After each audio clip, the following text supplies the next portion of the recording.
Hey guys, Jay here, welcome to EonsOfBattle. In this video, I want to show you how to magnetize a Star Wars Legion Dewback rider. First, the best part, the unboxing. I must say, Legion has their box game on point. Comes with what you'd expect, the model, some cards, and tokens. Looking at the model, it looks like you get one Dewback, 2 Stormtrooper bodies, and 4 weapon options. These models are a softer PVC type plastic, and all the joints are peg-in slots. For this project, I'm going to be using some rare earth magnets, specifically 1/8 inch or 3mm magnets, some 1/16 or 1.6mm, and some 3/32 by 1/32 or 2.5mm magnets. So getting started on the magnetization, the torso goes on with a really nice strong peg, so no need to magnetize there, but all the arms could use a little help. First, I gave myself a little more room in the arm joint. I'm using my Dremel to carve this out quick, but you could also do the exact same thing with an X-Acto knife, carefully and patiently.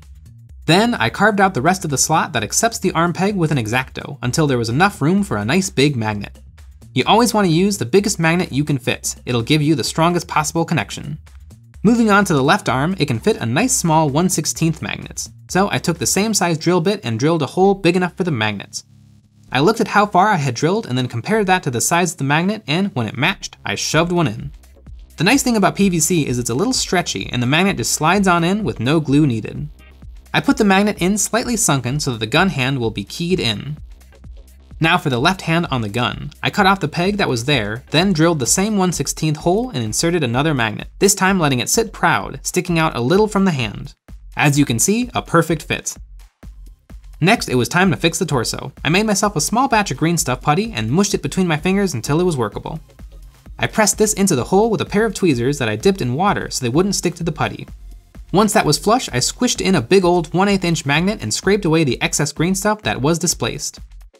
I smoothed this all out and allowed it to cure. Once that was dry, it was time to put in the shoulder magnet.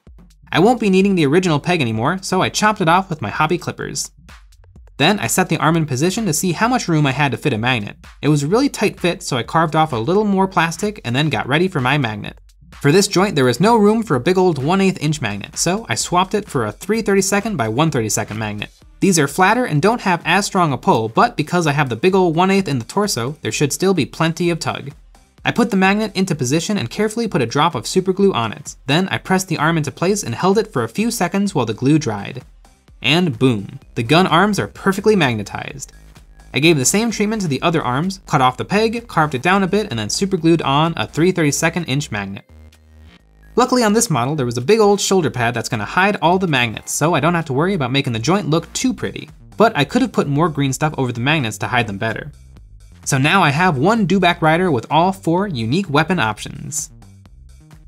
We make tutorials like these every single week, and if you find them helpful, you might consider supporting us over on Patreon. Over there, you'll gain access to some behind the scenes and other exclusive content. If you want to put your Dewback into the deserts of Tatooine, you might consider checking out our Rocky Desert base. Find this video and lots more like it on our basing playlist, where you'll find tons of unique and easy bases.